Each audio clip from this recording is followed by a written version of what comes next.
Hi, it's Mark Kelley here. You might know me from my regular gig as co-host of the CBC's The Fifth Estate. You'll be hearing more from me when I fill in for Matt as he crosses the country talking to Canadians about the election. I hope you tune in, and please enjoy the current podcast.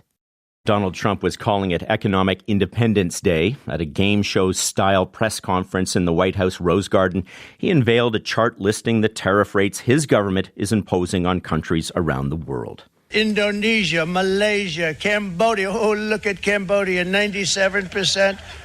We're going to bring it down to 49. They made a fortune with the United States of America. United Kingdom, 10%, and we'll go 10%. Canada was largely spared additional tariffs, but as expected, a 25% tariff on auto imports did take effect. Prime Minister Mark Carney spoke in Ottawa yesterday, shortly after the announcement.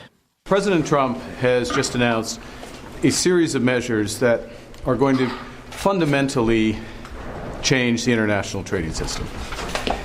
As of this evening, the tariffs on automobiles will enter into force, and the U.S. has signaled that there will be additional tariffs in so-called strategic sectors. We are going to fight, we are going to protect our workers, and we are going to build the strongest economy. Brian Kingston is president and CEO of the Canadian Vehicle Manufacturers Association, whose members include Stellantis, Ford, and GM in Canada. Brian, good morning.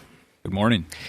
Take me back to yesterday, just listening to Trump again. I was watching what some would call a spectacle in the Rose Garden yesterday. He's talking about people's livelihoods. You know this better than anyone in the Canadian auto sector. What was it like for you to watch this show yesterday?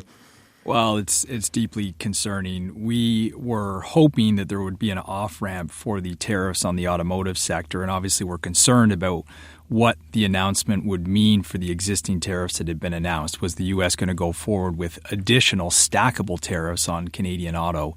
We thankfully avoided that, but we have effectively gone back in time. We have not seen tariffs at these levels since 1910.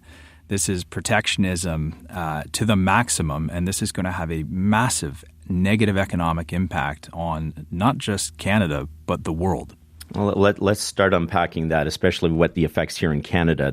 That we've already know Windsor Assembly Plant will be shut down for 2 weeks with more changes expected. What are you bracing for? What do you know is going to happen here? Well, we know that when tariffs increase, it effectively drives costs through the automotive supply chain. So the result is it will become more expensive to build vehicles in North America. We're estimating that new vehicle prices will go up anywhere from $4,700 US to $10,000. Wow. That means that consumers, their purchasing power when they want to go buy a new vehicle will decline significantly. So demand for new vehicles will go down. You will see increased demand for used vehicles, as we saw during the COVID pandemic when there was a semiconductor shortage. That's going to drive those prices up. And ultimately, this means lower vehicle production levels across North America. So that will have an impact on jobs, it will have an impact on investment in this sector, and it will ultimately make North American manufacturers less competitive with the world. We have been competitive because we operate from a North American platform. That has just been undercut. Donald Trump has said that one of his goals is to, quote, permanently shut down the automobile manufacturing business in Canada, end quote. Do you see that day coming? No, and for a simple reason, it's not feasible. Mm-hmm. It is simply not feasible to do this. The Americans build about 10 million vehicles annually. They import 16 million vehicles, and some of that comes from Canada, Mexico, and other parts of the world. To try and onshore a highly sophisticated supply chain would take years and cost tens of billions of dollars. In the meantime, you would have devastation across the North American supply chain. Costs would go up significantly for consumers. I am not convinced that the American consumer has signed up for this and realizes what this will cost them. And yet, he's doing it. I hear what you're saying, Brian, and I've heard other people coming out and saying, you know, this will take time, it's going to cost money, it's going to blow a hole in the whole auto manufacturing sector, and yet he's still going ahead with it. So what is it that he knows that we don't seem to know? Well, I think it's ultimately going to be the economy and the markets that pull this back. We're looking at forecasts that are estimating the U.S. economy is going to contract by over 1%. It's going to put at risk 900,000 jobs in the manufacturing sector alone. These are huge economic impacts, which I don't think are sustainable. And to do this, to actually try and onshore the entirety of the supply chain, just replacing Canadian production, you need to build 5-6 assembly plants. This will take years to do this. It's not realistic, and I ultimately think that will be the disciplining factor in this policy. The Ford CEO, Jim Farley, has warned about the dire consequences to the industry. It was in February when he told analysts, quote, "Let's be real honest. Long-term, a 25% tariff across Mexico and Canada borders will blow a hole in the U.S. industry that we've never seen before," end quote. Where are the CEOs in this conversation? I mean, you represent these companies.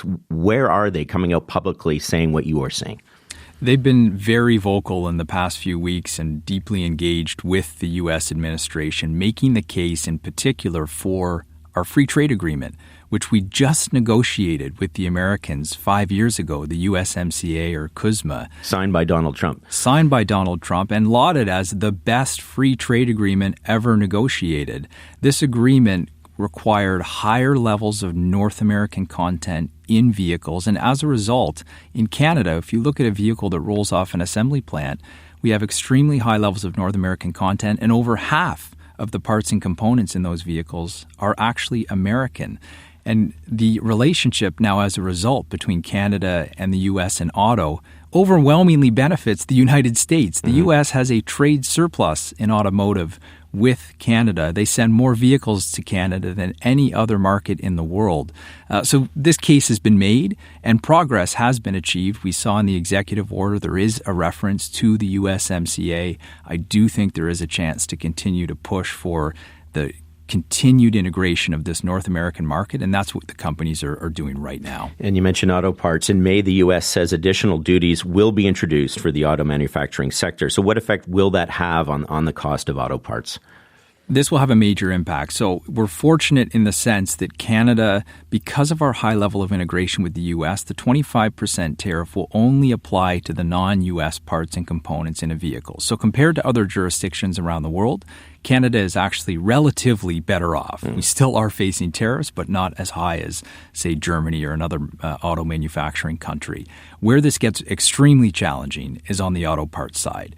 If the Americans go forward with additional tariffs on auto parts, we'd be facing a situation of tariff escalation. And what I mean by that is a part used in a North American vehicle can cross the border numerous times, 4, 5, 6 times before it is installed into a finished vehicle. Is that part going to be tariffed every single time it moves across the border? If so, you won't just be seeing a 25% fee on that part. It could be significantly higher by the time it is installed in a vehicle. So that's why, when I talk about the estimate of vehicle prices going up by $10,000, that's what gets us there. And it could be even higher depending on how broad this is applied.